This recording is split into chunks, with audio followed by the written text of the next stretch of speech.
I'm Susan Nemeth, and I've been making ceramics for a long time, but I've recently totally changed my work after I did an MA at the Royal College of Art. I'm very interested in porcelain and looking at its history, so my references are early mice and bowls and Sèvres vases, but those pieces of work are perfectly made, but actually they are quite handmade, but all the signs of the hand have disappeared. So my work is more about being more personal with it and putting back in the handprints and showing the materiality of the porcelain, and in a way it's about vulnerability and getting that across. And the work started by looking at these vases in museums and really quickly sketching them in like a few minutes. And then I was like doodling, like making little notes and thinking, oh, I need to alter that one, and I'd draw it. And I've used those little drawings and blown them up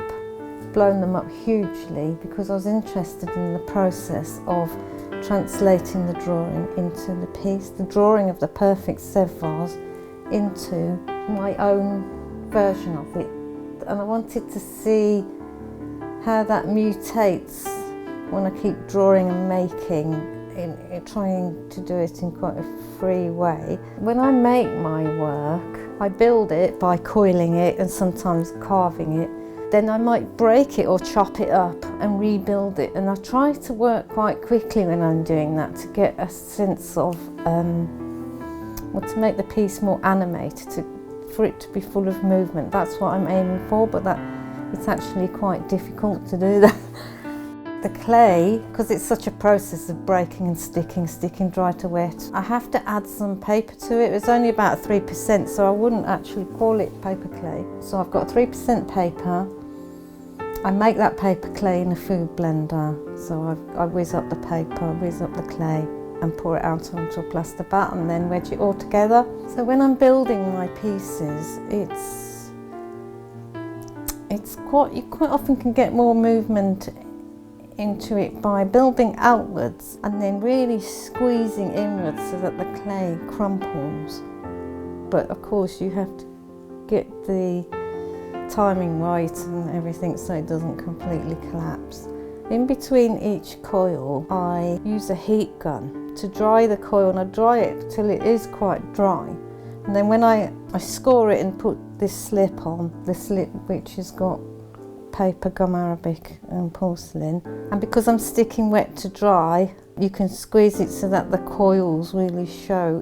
I use porcelain coloured slips and I use many layers, up to 9 layers, painted on by hand. And the reason that I use so many layers is that they're transparent, and I was aiming for the impression of skin or a very natural kind of plant-like surface, and then on top of that I apply the ceramic transfers.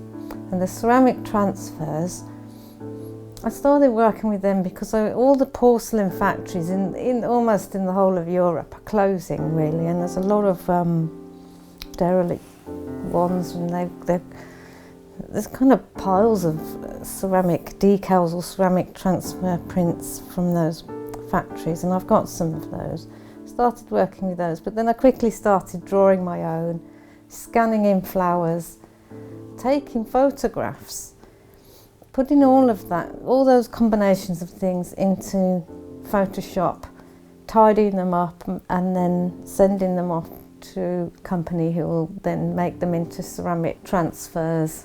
When I built the pieces, I try also to make them look as though they're going to topple over, and that I want them to look insecure, which adds to that feeling of, being quite vulnerable, which we as humans all are. And so I was trying to just get some emotion into the pieces. I'm trying to get as far away from the perfect Sèvres vase that I originally saw, but I'm so interested in those pieces because they are the history of porcelain.